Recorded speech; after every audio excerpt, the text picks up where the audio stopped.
예, 요즘에 사람들이 말하기를 세상살이가 참 힘들다 이렇게들 말을 하죠. 그런데 가만히 따지고 보면은 우리가 살아가면서 사실 어렵지 않은 적이 없었죠. 보면은 어르신들의 삶을 이렇게 돌이켜 보면 사실 쉬운 적이 한 번도 없었던 것이 우리들이 살아가는 세상입니다. 그런데 그 중에서 또 가장 어려운 때가 어떤 때인가, 뭐 여러 가지로 사람들마다 정의를 내릴 수는 있겠지만 가장 어려운 때는 이 땅의 정의와 그 공의가 제대로 실현이 되지 않을 때가 아닐까라고 생각을 합니다. 이 악한 사람들이 권력을 쥐고 흔들면 수많은 사람이 고통을 당할 수밖에 없고, 그래서 억울하고 원통한 사람들이 많이 나오게 되고, 그렇게 되면 그 사회는 악한 사회가 될 수밖에 없죠. 지금도 많은 사람들이 또 원통해하고 억울해하는 그런 경우를 볼 수가 있습니다. 그런데 중요한 것은 그럼 그럴 때 어떻게 하느냐라고 하는 거죠. 그렇게 억울하고 또 원통한 일이 생길 때 어떻게 할 것이냐, 또 그런 사람들을 만났을 때 우리가 어떻게 대할 수 있을 것이냐, 오늘 본문에서 함께 나눠보고자 합니다. 21장에서 다윗은 사울에게서 피해서 이스라엘 국경을 넘어서 적국인 블레셋 땅으로 가죠.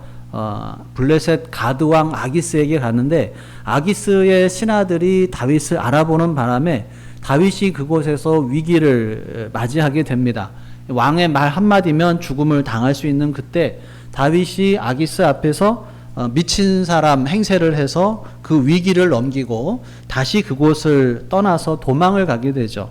그 후의 이야기가 이제 오늘 본문이죠. 자, 1절을 다시 읽어보겠습니다. 시작. 그러므로 다윗이 그곳을 떠나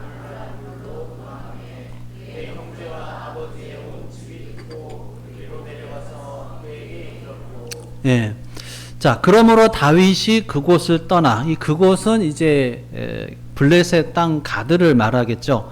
그곳을 떠나서 유대 광야의 아둘람 굴로 피신을 합니다. 이때부터 다윗이 도망자 생활이 혼자가 아니라 다른 사람들과 함께하는 생활이 돼요. 그의 형과 온 집안이 다윗과 함께합니다. 아둘람이라는 하는 굴에서. 그리고 그뿐만 아니라 많은 사람들이 다윗에게로 몰려들어요. 이 다윗이 여기에 있다는 소식이 어떻게 전해진 것이죠. 그래서 이 아둘람 굴인데, 그래서 요즘에도 보면 교회들이 공동체 이름을 아둘람 공동체다 이렇게 부르는 곳들도 있습니다. 다 여기에서 그 유래가 된 것이죠. 화면을 한번 봐주시면, 그 아둘람 굴치고는 좀 화면이 밝죠. 굴에서 이렇게 있었는데, 자, 그 어떤 사람들이 그럼 여기에 모였느냐? 자, 2절을 같이 읽어보겠습니다. 시작. 환난 당한 자와 모든 자와 빚진 자와 모든 자와 마음이 원통한 자가 다 그에게로 모였고, 그는 그들의 우두머리가 되었는데 그와 함께한 자가 400명 가량이었더라. 다윗이 이들의 우두머리가 되었다. 이것은 그가 정치적인 지도자가 되었다는 말이죠. 다윗에게 몰려든 사람의 수가 400명가량 되었다고 하는데, 이것은 이제 남자만 400명이고 사실은 이제 군인들을 말해요. 그러니까 그 가족들까지 합치면 대략 한 1000명 정도 되는 수죠. 근데 이 사람들이 어떤 사람들이에요? 환난당한 모든 자, 빚진 모든 자, 마음이 원통한 자.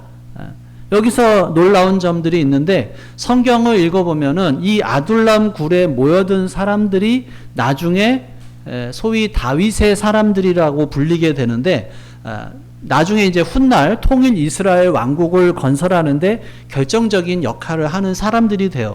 그래서 다윗의 생애 동안에 정말 하나가 돼서 움직이는 충성스러운 부하들이 됩니다. 자, 이들은 당시에 나타났던 어떤 빈부의 격차, 또 지방 세력들의 그런 권력 남용으로 인해서 자기들이 받은 땅에서 이제 내쫓긴 사람들이죠. 이 압제를 받는 사람들, 빚에 시달리는 사람들, 원통하고 억울한 일을 당한 사람들이 함께 모였어요. 여러분, 그럼 그런 사람들이 모인 그 공동체, 상상을 해보면 어떤 공동체였을까요? 그런 사람들이 함께 모이면 어떤 모습이겠어요? 아주 아름다운 모습일까요? 서로 사랑하고 서로 섬기는 그런 공동체였을까요? 보통은 그렇지가 않죠. 나는 이런 일을 당했어요. 그래? 그거 별거 아니요. 나는 이런 일 당했어. 그러면은 또 그 옆에 사람은 뭐라 그러겠어요? 아이, 그것도 별거 아니요. 내가 더 힘들었어. 서로 자기가 더 힘들었다고 하면서 그런 상처가 있는 사람들이 모였으니까 또 얼마나 서로 싸워댔겠냐라고 하는 거예요. 그러니까 아둘람 굴은 온갖 부정적인 시각, 감정들이 가득했을 거라는 거예요. 절망과 원한과 증오와 분노와 자포자기와 무기력함 등이 가득하고 사람들이 아무런 희망도 갖지 못하는 그런 모습이었을 것이다 라고 하는 거예요. 지푸라기라도 잡아보겠다고 다윗이 거기 있다고 하니까 모인 거예요. 떠돌아다니던 군인들이 거기로 모인 거예요. 우리가 저 화면을 보면 굉장히 좀 밝고 따뜻해 보이지만 그 다음 장면을 보여주시면 저게 이제 그 아둘람 굴이라고 추정되는 곳이에요. 저희가 이제 굴 외부의 모습이고 그 다음 화면을 보시면 이게 이제 그 굴 속의 모습이죠. 그러니까 아까 뭐 그림으로 봤을 때는 되게 불도 따뜻하고 뭐 이렇게 온화한 분위기지만 사실은 어떻게 보면 굉장히 동굴이라고 하는 그 자체가 음침한 곳이죠. 그런 음침한 동굴에 살면서 다윗도 자기 자신을 지금 돌볼까 말까 하는 그런 상태인데 저런 사람들이 모여들어서 탄식하고 아우성치고 서로 다투는 그런 모습을 볼 때 다윗은 어떤 생각이 들었겠어요? 한 두 가지 정도로 우리가 생각해 볼 수가 있는데, 하나는 자기의 비참한 상황인데 이 사람들까지 몰려드니까 더 참 비참해지는구나 그러면서 어떤 부담감과 막막함을 느꼈을 것이고, 그것 때문에 다윗은 더 지쳤을런지도 몰라요. 그렇지만은 동시에 그들의 원망과 아우성과 한탄을 보면서 그들에 대해서 공감하면서 왜 저 사람들은 저렇게밖에 안 됐을까? 왜 이 나라는 저 사람들을 저렇게 만들었을까? 하는 그런 안타까움이 마음에 들었을 것이고, 그런 마음 때문에 더 오히려 마음을 강하게 붙잡았을 수도 있습니다. 자, 그런데 다윗은 어떤 마음을 잡았을까요? 두 번째의 마음을 잡았죠. 시편 57편은 다윗이 사울을 피해서 굴에 있던 때를 배경으로 지어졌던 시예요. 시편 57편을 한번 같이 이렇게 한번 읽어보겠습니다. 화면을 띄워주시고 같이 읽겠습니다. 시작. 하나님이여 내게 은혜를 베푸소서. 내게 은혜를 베푸소서. 내 영혼이 주께로 피하되 주의 날개 그늘 아래에서 이 재앙들이 지나기까지 피하리이다. 내가 지존하신 하나님께 부르짖으며 곧 나를 위하여 모든 것을 이루시는 하나님께로다. 그가 하늘에서 보내사 나를 삼키려는 자의 비방에서 나를 구원하실지라. 하나님이 그의 인자와 진리를 보내시리로다. 내 영혼이 사자들 가운데에서 살며 내가 불사르는 자들 중에 누웠으니 곧 사람의 아들들 중에라. 그들의 이는 창과 화살이요 그들의 혀는 날카로운 칼 같도다. 여기까지 하시고요. 여기까지 보면은 내용이 굉장히 힘들어 하는 거죠. 근데 이제 5절부터 좀 분위기가 바뀌어지죠. 5절부터 읽겠습니다. 시작.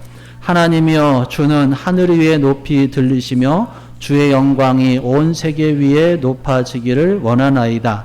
그들이 내 걸음을 막으려고 그물을 준비하였으니 내 영혼이 억울하도다. 그들이 내 앞에 웅덩이를 팠으나 자기들이 그 중에 빠졌도다. 하나님이여 내 마음이 확정되었고 내 마음이 확정되었사오니 내가 노래하고 내가 찬송하리이다. 내 영광아 깰지어다.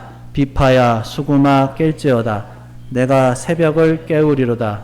주여 내가 만민 중에서 주께 감사하며 무릇 주의 인자는 커서 하늘에 미치고 주의 진리는 궁창에 이르나이다. 하나님이여 주는 하늘 위에 높이 들리시며 주의 영광이 온 세계 위에 높아지기를 원하나이다. 다윗이 굴 속에서 어려운 상황인데 이런 시를 지었다는 거예요. 이것은 이스라엘을 뒤덮고 있는 어둠을 몰아내고 새벽을 깨우기로 결심하고 동터오는 새벽을 향해 나아가기로 결심을 하는 거예요. 분명히 오게 될 이 새벽의 시간에 높아지고 존귀하게 되실 하나님을 찬양하고 있습니다.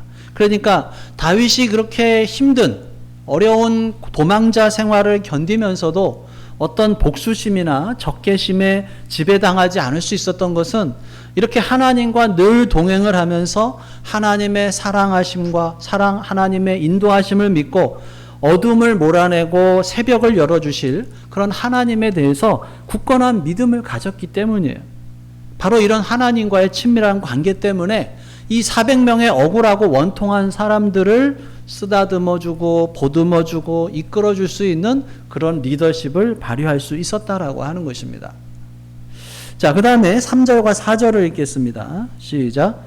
다윗이 거기서 모압 미스베로 가서 모압 왕에게 이르되 하나님이 나를 위하여 어떻게 하실지를 내가 알기까지 나의 부모가 나와서 당신들과 함께 있게 하기를 청하나이다 하고 부모를 인도하여 모압 왕 앞에 나아갔더니 그들이 다윗이 요새에 있을 동안에 모압 왕과 함께 있었더라. 예. 여러분 다윗의 증조 할머니가 누구죠? 다윗의 증조 할머니가 룻이죠. 예. 룻의 고향이 모압이죠.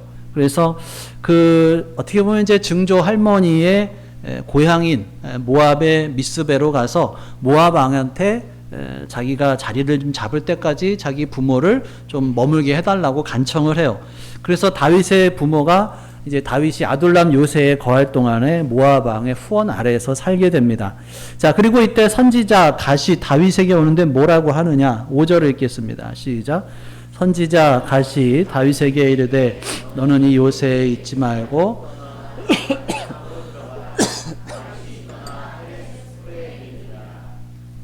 예, 놀랍게도 이곳을 떠나서 유대 땅으로 들어가라고 해요. 그래서 이때부터 유다 광야 일대를 전전하게 되는 다윗의 이제 본격적인 피난 생활이 시작이 됩니다. 예, 혼자가 아니라 여럿이서 같이 움직이는 거죠. 그러니까 아둘람 굴은 좀 드러나 있는 곳이라서 사울의 군대의 공격을 받기가 쉬운 곳이었고, 그래서 하나님께서 선지자 갓을 통해서 다윗이 유다 땅으로 가도록 하시는 거죠. 그래서 오늘 우리가 좀 더 살펴볼 것은 이 아둘람 굴에 모여든 사람들의 공동체죠. 다윗은 뭔가 좀 더 준비되어 있는 곳, 뭔가 좀 도움이 될 만한 곳으로 가려고 했는데 하나님께서는 아무것도 없는 아둘람이라고 하는 동굴로 가게 하시고 거기에서 하나님의 선하심을 경험하게 하십니다. 우리 믿음의 사람들도 마찬가지예요. 하나님께서 나를 인도하시는 데 있어서 우리가 이렇게 생각할 수가 있어요. 하나님께서 내 길을 처음부터 끝까지 쫙 좀 보여주시면 얼마나 좋을까. 그런데 그것은 우리들의 생각이고 하나님께서는 보통 우리들에게 바로 앞을 보여주시죠. 거기까지 가면은 또 그 다음에 앞을 보여주세요. 이 깜깜한 밤에 손전등을 들고 가면 멀리 비추면 잘 안 보이죠. 바로 앞을 비추면 보이고 또 거기까지 가면 또 그 앞이 보이는 것처럼 다 보여주시면 좋겠는데 하나님께서는 보통 우리들을 바로 앞을 보여주시고 또 거기까지 가면 또 보여주시고 거기까지 가면 또 보여주시면서 인도해 주셔요. 마지막 결론까지 다 알고 따라가는 경우는 없습니다. 하나님께서 가라고 하시니까. 하나님께서는 우리들을 항상 선한 길로 인도하여 주시니까 그것을 믿고 우리가 순종해서 따라가는 것이죠. 그것이 믿음 생활이에요. 가라고 하시니까 따라가는 것입니다. 자, 다윗이 아둘람 굴에 이르게 되니까 어떻게 알았는지 사람들이 하나 둘 모이기 시작을 해요. 먼저는 그의 부모, 형제, 친지들이 모이고 이어서 400명 이상의 사람들이 모여들었어요. 다윗이 괴로웠던 것은 자신을 괴롭히는 대적 때문인데 하나님께서 이 400명의 사람들을 붙여주시고 새로운 공동체를 이루게 해주십니다.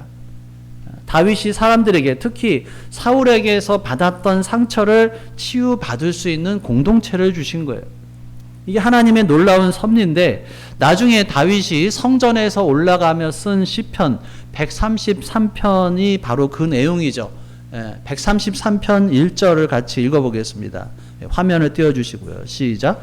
형제가 연합하여 종감이 어찌 그리 선하고 아름다운고. 이것이 이제 이번 주 하가다 말씀인데요. 바로 이 아둘람 공동체의 경험을 기초로 해서 이런 시를 쓰지 않았나 생각을 합니다. 왜냐하면 다윗이 공동체 생활을 했다는 기록이 없어요. 집에서도 무시당하는 막내였고 이 별로 가족의 어떤 사랑, 따뜻함을 모르고 자란 사람이에요. 그랬던 사람이 어떻게 형제가 연합하여 동거함이 어찌 그리 선하고 아름다운고 하는 그런 노래를 할 수 있겠냐는 거예요. 그러니까 뭔가 공동체의 경험이 있었다는 것인데 그게 바로 이 아둘람에서의 공동체 경험이었을 것이다 라고 보는 것입니다. 그러니까 하나님께서 다윗을 이스라엘 왕으로 세우실 때 그냥 위에서 군림하는 통치자가 아니라 이 신앙 공동체의 리더로 세우셨다라고 하는 거예요. 하나님께서 아둘람 공동체를 통해서 다윗을 훈련시킵니다. 도망자 생활을 통해서도 훈련시키지만 특히 도망자 생활 동안에 함께했던 사람들과의 이 공동체 생활을 통해서 다윗을 키우셨다라고 하는 거예요. 사울은 그런 공동체의 경험이 없어요. 공동체 리더가 아니었습니다. 그래서 이스라엘의 참 목자가 될 수가 없었고 왕이 되자마자 사울은 타락해버리죠. 그런데 다윗은 이미 양들을 치는 목자로서 양들을 잘 돌보는 것을 어린 나이부터 배웠고 또 아둘람 공동체를 이끄는 목자, 또 리더로서 굉장히 힘든 사람들 데리고 이끄는 그런 공동체로 리더로 훈련을 받았다는 거예요. 그러니까 우리 주변에서 우리를 힘들게 하는 어떤 사람보다 더 힘들게 하는 사람들만 모인 곳이 바로 이 아둘람 공동체예요. 그러니까 그런 공동체의 경험과 훈련을 충분히 하도록 이끄신 다음에 그를 왕위에 오르게 하셨다는 거예요. 하나님은 실수가 없으십니다. 괜히 도망자 생활을 하게 하신 것이 아니에요. 참된 크리스천 리더가 되기 위해서는 이런 공동체를 섬기는 리더로 섬겨볼 필요가 있어요. 저도 예전에 오래됐죠. 한 거의 20년 됐는데 선교단체에서 몽골로 이렇게 한 15명 정도 되는 목사님들, 사모님들 같이 이렇게 훈련을 갔어요. 뭐 그때 계셨던 분들도 계시지만 한 3주 정도 이렇게 갔었던 것 같은데 여러분 목사님들과 사모님들이 모인 곳이면 어때요? 아주 경건하고 은혜가 넘치고 이럴 것 같죠. 근데 그곳에서 선교지에서 한 일주일 정도는 괜찮았어요. 근데 2주가 지나고 3주쯤 가니까 사람들의 막 본성이 막 나오기 시작하는 거예요. 급기야는 거기서 나 이제 그만하고 집에 갈란다. 이런 사람들까지도 막 나오는 거예요. 예.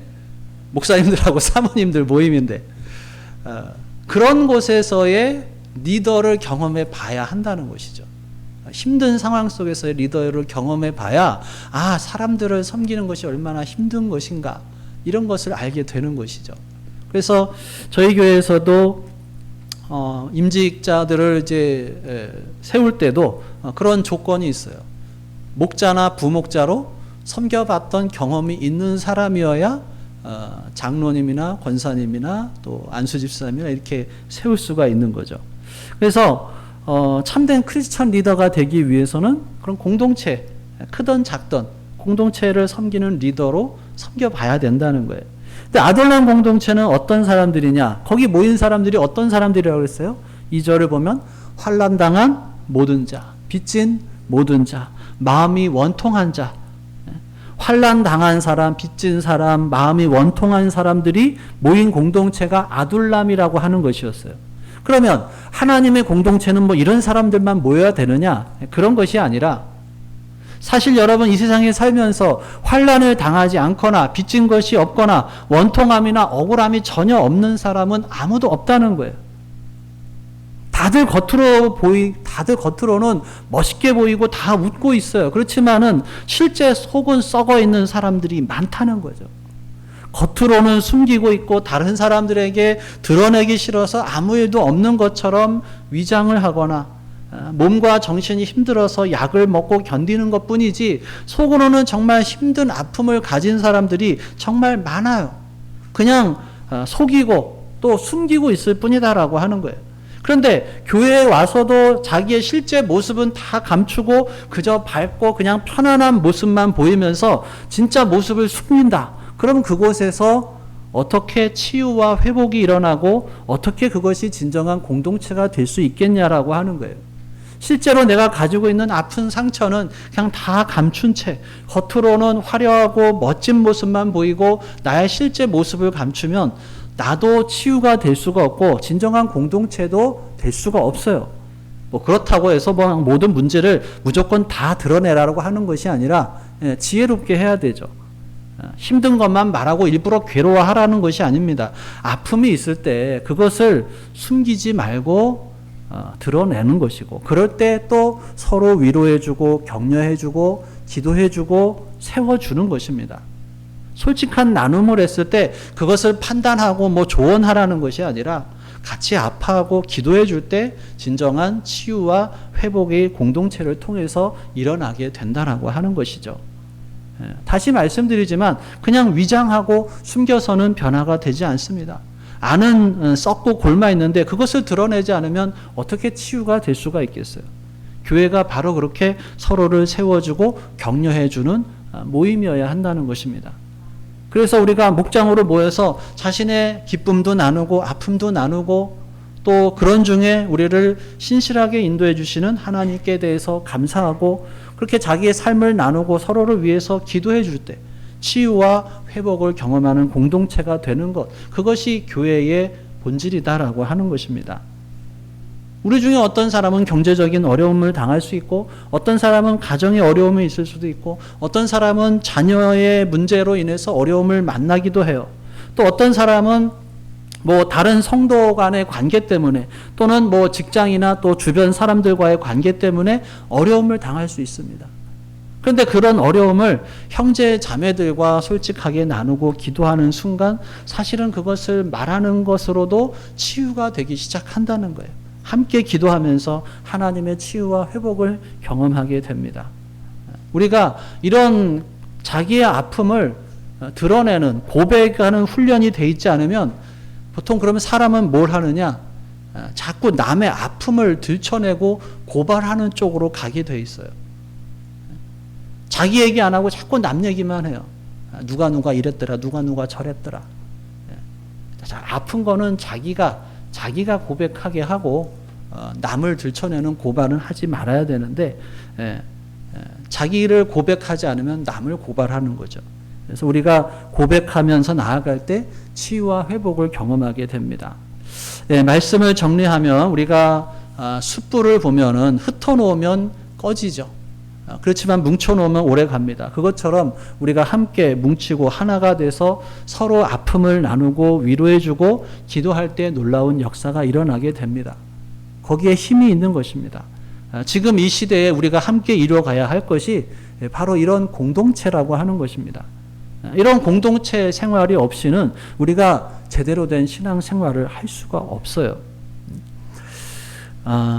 그리고 거기에서 머무는 것이 아니라 또 교회 밖으로 나가는 것이죠. 교회 밖에 있는 사람들, 이런 치유와 회복이 필요한 사람들에게 함께 나가서 그들도 이 주님의 공동체에 들어와서 하나님의 치유와 또 회복을 경험할 수 있도록 우리가 돕기를 원하는 것이죠. 여러분, 세상에 문제가 정말 많죠. 그런데 답은 없어요. 근데 우리는 답이 있죠. 예수 그리스도. 그분께 모든 답이 있습니다. 서로 사랑하고 세워주고 그런 아름다운 사랑의 공동체를 이루는 가운데 밖에 나아가서 또 이 사실을 모르는 사람들에게 알려주는 것이죠. 다윗이 이 아둘람 공동체를 통해서 성숙해졌던 것처럼 또 다윗이 준비되었던 것처럼 우리들을 통해서도 그러한 풍성한 역사가 일어날 수 있기를 주님의 이름으로 축원합니다. 기도하겠습니다. 오늘 함께 나눈 말씀들을 기억하며 기도합니다. 나에게 주셨던 말씀이 무엇인지, 또 내가 붙잡아야 할 말씀, 내가 순종해야 할 말씀, 또 내 주변에 나의 위로가 필요한 사람이 누구인가, 또 그들을 위해서 내가 무엇을 할 수 있는지 다시 한번 우리 마음속에 계시는 성령 하나님의 음성에 귀를 기울여 보겠습니다.